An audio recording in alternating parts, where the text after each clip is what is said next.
嗨，大家好，我是躺平叔，今天是2026年3月27号。这一期咱们继续聊聊恒大清盘，聊聊中国的房地产。咱们先看房企的消息，最近万科的传言是越来越多。当然了，这很多传言实际上都是在咱们以前分析的结论之中，只是现在很多传言越来越清晰，似乎验证了咱们以前的分析。首先是万科昨天传是吧，高管要退薪。甚至传这个郁亮为了退薪已经开始在卖房，这个也不用怀疑，这个完全有可能。今天又有传言，万科呢创始人的妻子解除边控，这很有意思。根据媒体报道说，万科创始人，那这指的应该就是王石妻子田某曾被实施边控，也就是边境控制，就不能出国后，因其女儿在日本需要照顾，通过相关渠道争取后边控被解除，这个也很有意思。我觉得对田某边控这个也值得商榷。第一个，田某他并没有直接参与万科什么经营；第二个，田某跟王石他们结婚是吧？那王石好像应该都已经从万科出来了，我记得不太清楚。也是王石如果从万科已经出来了，那你因为万科的事情把田某给边控，这似乎有点扩大了。但是我也理解这苦衷，因为中国很多有钱人、富人太狡猾，他把财产咣转移给这个田某，田某到时候再一离婚，跟那个许老板那个老婆丁玉梅一样，完人家出国了，你咋弄？一方面我也认为这主管部门他不得已而为之，一方面我也觉得难免会冤枉好人。那通过这个传言，咱们就证实了是吧？前一阵子去年不是传王石跟田某两人要离婚吗？田某社交媒体上各种两个人要掰的意思，我当时分析应该是两个人对财产做隔离，因为这个火肯定要烧到王石身上，如果对财产不做隔离，那到时候就基本上被冻结，那田某就是竹篮打水一场空，所以他们早点安排。那很有可能当时这个田某被边控，那么他对王石就有了看法，跟着你没沾到光，反而连出国都出不了了，心生怨恨，在社交媒体上表现出来，被大家抓住了。不管怎么说，反正这说明他两个人遭到了巨大的压力。王石被边控，这个他自己承认的，他每年都要参加什么世界气候什么大会，结果去年他就出不去，被边控。没想到他老婆田某也被边控，这个就说明万科这个事情不小。我就记得2023年咱们就分析过了，对万科的清算一定会开始，有多少人要进去，包括地方政府的人。当年姚振华入股要收购入主万科，那谁让深圳地铁进来的？这个难道不要负责任吗？深圳地铁进来之后，对吧？现在损失上千亿，这都是大头的钱呢，怎么算？谁决策的？所以看样子这不是空穴来风，清洗正在开始。除了这个万科以前的总经理祝久胜已经进去了登缝纫机，今天说万科贵阳的分公司贵阳万科前总经理吴忠友也被带走调查。被调查人员吴忠友，前贵阳万科负责人，曾任贵阳万科房地产有限公司董事长、总经理，2020年3月份被调走，波及10多年在万科的一系列项目合作问题，这个让万科被带走的高管又多了一名。所以万科还是趁早破产重整，不要折腾了。现在还在搞什么债务重组，那就是耽误时间，越得往里花钱，谁救谁出这个钱，越救这就越陷越深，不如把这个债务和股权重新清理一下，重新调整一下，让万科轻装上阵，让那些债权人，让那些股东该承担什么责任。你赌这个万科要飞，它没飞起来，砸地上了，叫愿赌服输。从万科咱们也是看出房企目前的困境，这我一直强调的，只要新房卖不动，只要韭菜不踊跃去买房，这房企有一个算一个，都要经历这个过程，不以人的意志为转移。你房子卖不动嘛，只是先后的问题，就看哪个先倒，哪个后倒，哪个能扛时间稍微长点。即便是最近媒体中介吹的小阳春，那也特指二手房，都不是新房，新房依然卖不动，特指那些老破小，特指是刚需，刚的不能再刚的，火了一把。但是以我的观察，我觉得小阳春，我本来说5月份就掉头向下，现在我估计要提前，4月份它都扛不过去，也就是说这个3月份一定是个高点，4月份就在3月份就要往下了。除了极个别城市，比如上海，有可能4月份还冲一冲。其他的城市统统的4月份就要掉头向下，环比一定是大跌。这个所谓的小阳春后继乏力，它目标是最后一批韭菜，连韭菜根都薅。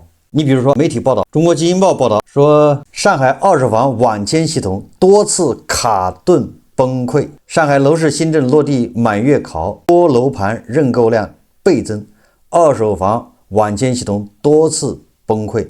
说的是二手房，不是新房。系统又崩了。日前，一位上海地产行业相关人士对中国基因报记者感叹，由于近期上海楼市热度升高，二手房网签系统出现数次崩溃。根据上海网上房地产数据显示，截至3月22号，上海3月二手房累计成交已达21443套，叠加月末翘尾效应，3月的成交量有望突破3万套。并且上海市二手房网签系统因瞬时流量过大，多次卡顿崩溃。明天又是周末，那就看后天这2天上海二手房怎么样，能不能破3万套。实际上破了3万套也不咋地，因为去年就是3万套，离3万套少700套，也就是今年比去年也没多少。现在还这个账况还不定。网签系统崩溃背后，历经1个月楼市新政，在观察人士眼里，今年上海3月房地产市场在全国范围内活跃度最高，那这个确实有上海的二手房更火。2月25日，上海市发布沪7条，从限购松绑、公积金支持、税费优化等方面优化楼市政策。上海链家研究院数据显示，2026年2月25日至3月23日，上海市二手房已成交2.5万套，成交量同比2025年增长10%。这是2月份，市场热度仍在持续攀升，新房市场也有积极性信号显现。从全国核心城市来看，上海目前表现出复苏的力度与市场韧性，使其成为今年小阳春行情中活跃度最高的城市。中指研究院方面认为，短期来看，若当前市场情绪能够延续，上海有望在3到4月小阳春行情中保持较高活跃度，上海会成为全国房地产市场小阳春的龙头。但是4月份的上海恐怕就难以为继了。现在市场爆发时间越来越短，持续的时间也是越来越短，药效也是越来越短。过去出个政策能影响3个月，现在出个政策就影响1个月。就最主要是每往下搁一步上吊的绳子，每往下放一点，它够得着的人越来越少了。有的地方连环卫工人的主意都打上了，你说还怎么弄？我们再看看这过气网红城市杭州。都市快报报道昨日杭州的二手房单日成交量再上高位，421套的成交量创下今年目前单日新高，也是自2025年4月482套后首次突破400套大关。说来说去，也就是说今年再火还是没有2025年4月份火，就这意思。这样的成交有所回暖，但相比去年的巅峰显得更温和。去年3月杭州二手房成交 1.24 万套，创下近8年新高，这是2025年3月份。那么今年3月份呢，你估算对不对？杭州成交量大概在8000套，只有去年的60%。你看看是不是过气网红城市杭州二手房不行了吧？在价格方面，以价换量特征依然明显。数据显示，目前3月份二手房成交均价26359元每平米，环比仍有下跌。价格下跌的二手房主要集中在非核心板块，比如临平东湖新城跌幅在 12%， 富阳银湖跌幅约 20%， 临安景北跌幅约 19%， 其他郊区板块房价也有不同程度的下调。这意味着绝大多数房东是通过让利来促成交易。说来说去，就是杭州3月份的这个小阳春，那就失色多了，就弱多了。购房者最关心的问题是，当下市场处于什么阶段？是入手二手房的好时机吗？从数据看，当下成交量显著回升，价格整体仍处于探底阶段，还未迎来普遍上涨。当然，部分核心板块的优质二手房价格已逐步企稳，甚至有回暖的迹象，溢价空间也在缩小。而价格的全面企稳回升，需要成交量持续活跃一段时间才能逐步实现。这是典型的，一个是上海，一个是杭州。你看二手房就这么个情况，上海还是比较火的，而杭州只有去年的60%。所以有专家就说了，年轻人现在是买房的好时候。根据搜狐报道说，专家说年轻人可以考虑买房了，该出手时就出手，房地产不再是简单的下滑。谁说的呢？经济学家贾康他说，理由是什么？理由是房地产现在大家注意有点苗头了，不是简单的下滑，而是分化了。有些地方还在下降，但是下降的在减少。好房子、好地段、好设计、好质量、好实用性，这种房子可能很快就越卖越好。而一些带头的有风向标作用的，现在一下再热起来。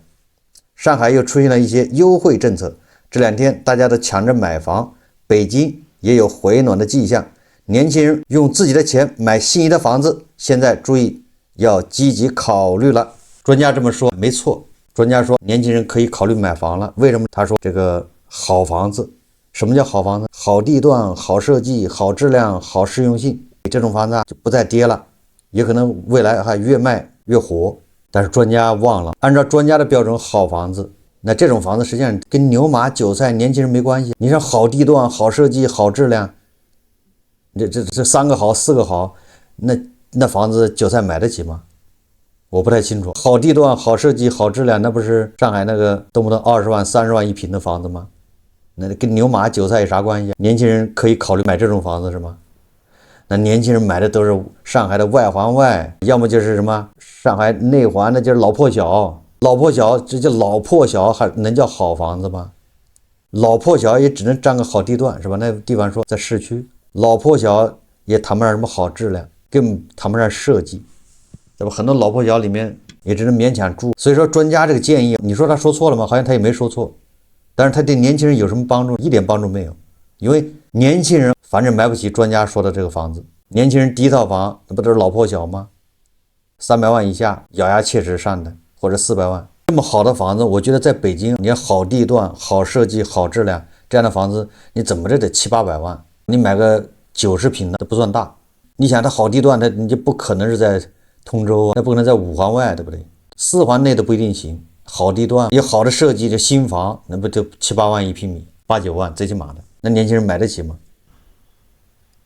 今天有媒体报道，这个数字的吓人，就你知道房地产这行业现在冷到什么程度？说2026年开年2月，134家建筑企业破产，建筑行业至暗时刻来临。2026年仅前2个月，就是1月和2月，全国134家建筑企业相继进入破产清算程序，破产数量同比激增60%。你说前2个月卖房子同比没什么增长，还下降了。但是房地产破产企业、建筑行业破产企业增加60%。安徽同济、江苏中南等首务特级资质行业龙头赫然在列。7日，资质护身符彻底失效。这并非局部波动，而是房地产低迷、土地财政熄火、工程款拖欠等多重压力叠加下的行业深度出清。建筑行业正迎来近10年最严峻的退场潮。这里面一个典型的就是上海建工，上海市很多工地那都是上海建工，但上海建工是昨天公布的业绩吧，利润暴跌，很多央企建筑单位都发不出工资啊，这个咱们以前都介绍过，央企的设计院开始叫西岗，你看这些民企就直接破产。根据这个有关媒体统计，2026年1到2月，全国建筑企业破产重整案达到134起，其中1月是81家，2月是53家。破产节奏呈逐月加速态势。从区域分布看，江苏、广东、浙江3大建筑大省成为重灾区，仅江苏一省就有41家企业破产，长三角地区占比超50%。为什么这些建筑企业破产？这咱就不说了，它是几重挤压，一个它带资垫资，但是这些房企暴雷了，肯定是跟他结不了。第二个是新开工的项目越来越少，他们也接不到项目。在这种背景下，年轻人买房拿什么还按揭贷款呢？我们再看看第一财经的报道，这是第一财经报道说，迪拜楼市遭重挫，交易量暴跌。这个原因大家都知道，伊朗朝阿联酋、朝迪拜放飞机、放无人机，受这个影响。这个第一财经他这么说的，他说，随着美以对伊朗冲突的持续，迪拜楼市的避险叙事开始出现裂缝，交易量骤降，市场观望情绪升温，资金流动的方向悄然发生变化。高盛分析师近期发布的报告，自冲突爆发以来，迪拜房地产交易在本月前半个月整体交易金额同比下降 31%， 环比下降了 51%。 咱们这叫小阳春，那迪拜叫寒冬。这一降幅比此前几次重大危机造成的影响更加明显。2024年4月迪拜洪水期间，迪拜的房产交易量环比下降 19%。 2024年11月伊朗与以色列冲突期间，交易量环比一度下降约 32%。 今年2月28日，美国和以色列对伊朗发生军事冲突之前，迪拜和阿布扎比为代表的中东楼市正处于前所未有的强劲增长期，是全球新兴经济体中增长最快的房地产市场之一。去年全年，迪拜房地产总成交额达到了 1.3万亿人民币，这个不小，迪拜 1.3万亿人民币，同比增加 31%。 直到今年1月，迪拜楼市行情都十分火爆。但战争爆发后，迪拜、阿布扎比等城市的房地产市场迅速走弱，除了交易量下滑，迪拜房价5年来上涨也宣告熄火。高盛的数据显示，从3月1日至3月12日，迪拜公寓每平方英尺的成交中，中位价同比下降 3%， 环比下降 8%。 别墅价格从年度层面看仍处于高位，同比增长 16%， 但比上月环比下降 2%， 也房价也在下降。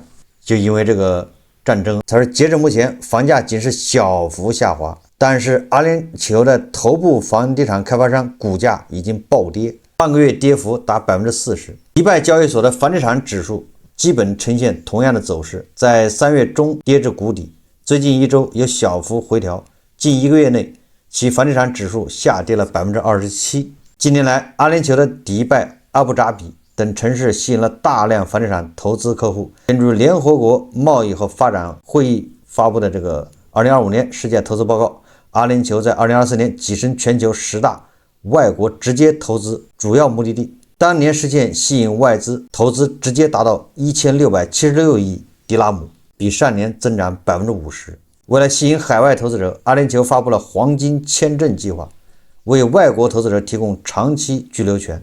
去年阿联酋还降低黄金签证门槛，容许投资者使用加密货币购房，进一步炒火了当地楼市。那么在众多的投资者中不乏中国客户的身影。自2025年年末，在迪拜楼市所有外国人买家中，中国客户排第3名。一名当地中介从业者对记者表示，由于战事尚未明朗，多数投资者仍处于评估阶段，实际上并没有出现大量的折价出让。如果战争能在短期内结束，房价仍有恢复的可能性，一切还有待观察。总体来看，此轮冲突对迪拜房地产市场的冲击更多体现在交易端与市场情绪的快速降温，而非价格体系的全面崩塌。短期内，地缘政治不确定性仍将持续压制投资信心，市场或维持震荡调整态势。对于投资者而言，当前阶段更像是从一个追涨转向审慎定价的分水岭。迪拜房地产市场也正在从过去几年的单边上行，走向更加依赖基本面与风险定价的理性周期。这是第一财经的报道。我记得咱们以前聊过，关于迪拜的楼市其实跟伊朗息息相关。这一次如果伊朗的神棍政权垮台，那么迪拜的楼市一定会创新高。如果伊朗的神棍政权还继续执政，那迪拜的楼市现在下跌只是开始，要跌多深这根本就没法估算，甚至能不能值钱都是个问题。因为迪拜赖以生存的这种安全感没有了，破灭以后，伊朗只要稍微有点问题，导弹架起来，无人机飞起来，直奔迪拜，那是你的养羊肉，对吧？那是你的软肋，不打那儿打哪儿，一打那儿你们得老老实实的来求饶，来谈判。所以说，迪拜的楼市它就跟伊朗密切相关。什么洪水什么这个对迪拜影响其实非常有限。很多外国人跑到迪拜去投资，最主要就是因为觉得这个地方安全，它政策好，资金进出非常方便，税收非常低。但这个安全不存在了，那谁还敢去？最后我们再看一个故事，这个是在上海买房，也是20年一梦的故事。在上海3套房见证一个中产的消失，一个中产崛起到消失，就像梦一样，梦一场。作者的叔叔，那当然了，就这么一说，一共是买了3套房在上海。得知叔叔要卖房，心里一阵唏嘘。叔叔跟婶婶俩从平民走向中产，又从中产回归平静，用了整整30年。这个叔叔1998年到上海读大学，对房子毫无概念，彼时连学费都出不起，都是靠政府资助才得以入学。那个时候他叔叔每次出校门都会看到有买房子的招牌，价格3000元每平米，在当时看来都是天价。那个时候还流行买房子送蓝印户口，这些都没错，那个时候就这价格。内环与外环的鸿沟比苏州河还要深，上直角和下直角纷争不断，普通人想踏进徐汇、黄埔的核心区，比如今落户还艰难。那个时候叫您要浦西的一张床，不要浦东一套房。那现在浦东也是高攀不上了。2002年叔叔毕业，正式扎根上海，内环老公房涨到5000元每平米，外环也要4000元每平米。叔叔月薪3000，租住在长宁老弄堂10几平米亭子间，月租800，通勤吃饭后工资所剩无几。那时房价对他来说垫着脚也够不着的奢望，可谁也没想到这只是狂奔的前奏。2008年叔叔工作已经好几年，在湛江做销售，每个月工资5000到1万块不等，每天12小时连轴转，一周只休1晚，一年仅盼春节、国庆、元旦3天假期。那时候这个叔叔他的岳母资助他，拿50万帮他买房。但是他自己的父母，就是他的爷爷奶奶，因为缺钱，家里农村的，拿出了家里唯一的一笔巨额资金16000块。就这样稀里糊涂，叔叔买下了普陀区的一套100平的房子，总价90万。你想那是08年，日子安稳过着。2010年10月7日，沪9条限购落地，上海正式进入限购时代，户籍家庭限购2套，非户籍需要1年社保加已婚只能买1套。2015年，上海楼市迎来史无前例的疯魔。什么疯魔呢？新房均价从2.7万暴涨至3.2万，全民谈房。那时地铁、公交、马路上、小区到处都是中介，到处都在谈论房子。2008年买的房子从8800元每平米暴涨至2.8万每平米，翻了3倍多，一套内环老破小动辄400-500万。那时我们聚会聊的都是梦想和房子，甚至有哥们合伙凑钱买房，按照现在的说法就是妥妥的炒房客。2016年我们做了改变人生方向的决定，丢下女儿，卖房出国留学，房子1周内就顺利卖出。那个时候火热啊，你这挂出去就能卖。2018年回国，2016年卖掉的房子均价已经涨到了5.5万每平米，翻了6倍。关键是他2016年把这房子卖出去了，2018年回国你再买不回来了，倾尽半生也再难买回。回国后，叔叔认识了一个西班牙老板，在他的帮助下开始创业，看着一路飞奔的房价，满心悔恨，心想着这辈子胡汉三都不可能回来了。但命运眷顾我，创业很顺利，也小赚了一笔。2018年孩子到要上学的年纪，为了给孩子提前购置学区，就是他叔叔入手徐汇800万的学区房，房价突破10万元每平米的老破小。这是叔叔扎根法，向着内环内更进了一步。2018年你看看，每月2万多的房贷压在身上，不敢生病，好在创业步入正轨，2胎降生，一家4口有房有娃，日子也算是风生水起。2023年看着学区房依旧保值，叔叔婶婶信心满满，贷款入手第2套房，以为这一次一定能跨越阶层。2023年恒大的暴雷2年了，他还买房，要跨越阶层。可万万没想到，这才是噩梦的开始。2023年下半年，中国高房价时代落幕，上海楼市崩塌，全国经济低迷。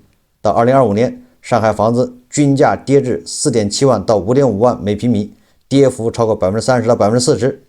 此时我们每月要还5万多元的房贷，就是他叔叔资产大幅缩水，叔叔陷入严重抑郁，整夜失眠。更糟的是，外资合作受大环境影响终止，收入断流，日子彻底绝境。你看，叫屋漏偏逢连夜雨，麻绳专挑细处断。偏偏这个时候房价暴跌的时候，他收入没了。你说就这么巧，曾经10万每平米的内环学区房，直接跌到了 6.5 万每平。叔叔那套2025年委托中介售卖的学区房，价格一降再降，也无人问津。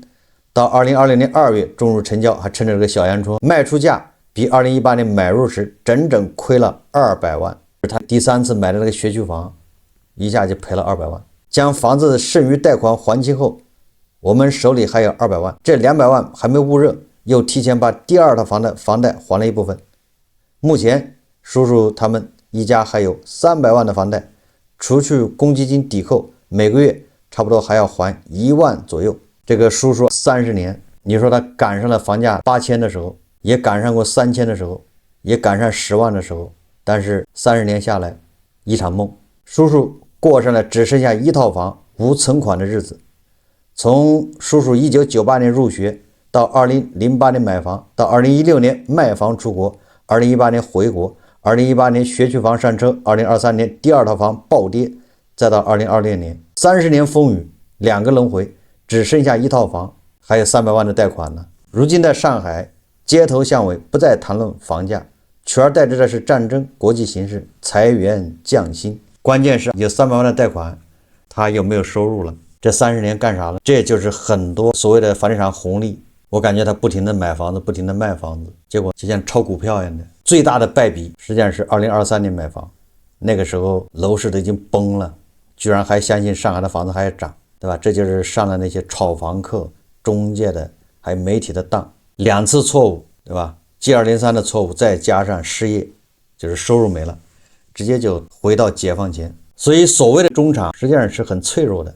8000块钱1平米买的房，2、3万卖掉，那应该是赚不少钱，对不对？结果还是扛不住。这就是那些炒房的人为什么现在都在天台上站着的原因。好，这期节目咱们就聊到这里，感谢大家收看。如果喜欢我的节目，欢迎订阅转发，也可以在下方留言评论，谢谢大家。